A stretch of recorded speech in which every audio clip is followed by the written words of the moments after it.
Thank you, everybody. So let's talk about a short idea on Williams Sonoma. Now, when I say short, I'm using that in the generic. I don't mean you should short the actual stock. I don't think anyone should short a stock if you're a retail investor because, say, the stock keeps moving higher or tomorrow gets taken over, you could end up with a big loss. When I say generically, I mean to buy puts because if you buy puts, well, the most you could possibly lose is the amount you spend on the puts. Now, a couple of things going on here, right? The stock blasts off on earnings and finds resistance right around the same resistance that was back here. Okay. This peak. You have people that bought back here that have been holding on to their positions ever since, losing money.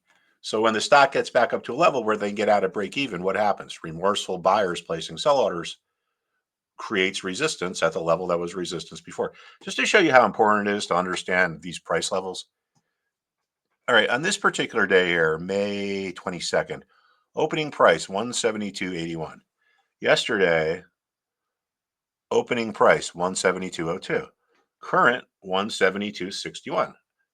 How is it possible that this stock that's worth market cap of $22 billion can be so precise in terms of these levels? Well, that's what trading is. And if you know how to find these important price levels, you're going to be much better off.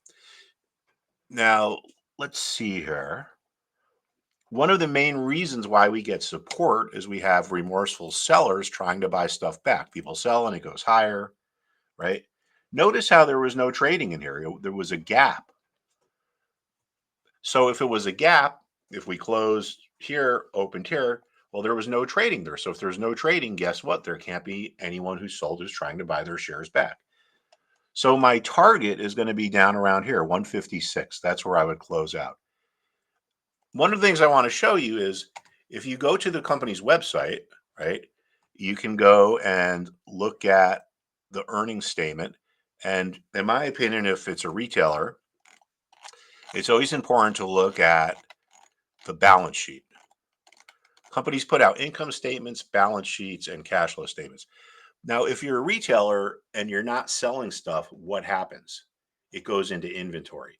So if you're a retailer and inventory is growing, there's a really good chance that things aren't so hot. So in January, it was 1.246 billion in inventory. October, 1.450 billion. That's about 17% of an increase. So I don't know. I'm not a retail expert, but this kind of just sticks out at me. Maybe they're, who knows, maybe they're stocking up for Christmas. Um, but regardless, this is why we wait for the reversal to actually start. Now, if we look over the last couple of days, this 172 level, yeah, I mean, I'm going to say that's really important. So we want to give that a little bit of clearance. I would say if this thing gets to 169.50 or so, that's where I would buy puts. My price target would be down here around 156. My stop out price would be the 172.5 level. You always got to have a stop out because no one is perfect. The best traders lose money, even though a lot of times retail traders don't seem to understand it. They just don't lose a lot of money on their losing trades. Now, if things start going our way, well, then you could put in some kind of a trailing stop. I would probably use maybe a 2%. In other words, if it goes down, let's say it goes down to 165. All right. And then it rallies. Let me do this again here. Sorry. All right. So say it's at 165. So at this point, you're in the money, but say it reverses and say you have a 2% stop out. You would get stopped out around 168. So you would still make a little bit of a profit. And then if it goes a little bit lower, let's say it gets down to 160, it goes up 2%, you would be covering at 162, 163. The great thing about stop outs is that you can be wrong and you could still make money. In other words, I'm saying there's a good chance this gap refills and gets all the way down to here, and that's where I cover or close out my position.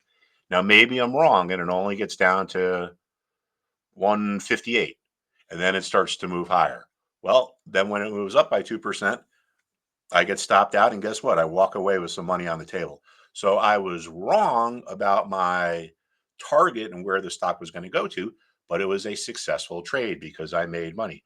Whenever you enter a trade, you got to have your target. You got to know. People love to talk about what stocks they're going to buy. You ever hear people talk about what they're going to sell or how they're going to get out of a position? So if you're entering a position, what you need is a target for a profit, an initial stop out, an initial stop out level in case you're wrong right off the bat, and then a trailing stop out. That happens once you get some money on the table. Your trailing stop out will protect you from losing it all right. So remember, it's not just about buying things, or in this case, shorting things. It's about knowing how you are going to get out of your position, right? You need a target for profit, an initial stop out, and a trailing stop out strategy. All right. Thanks, everyone. Happy trading. Hope that helps. And I will see you all soon.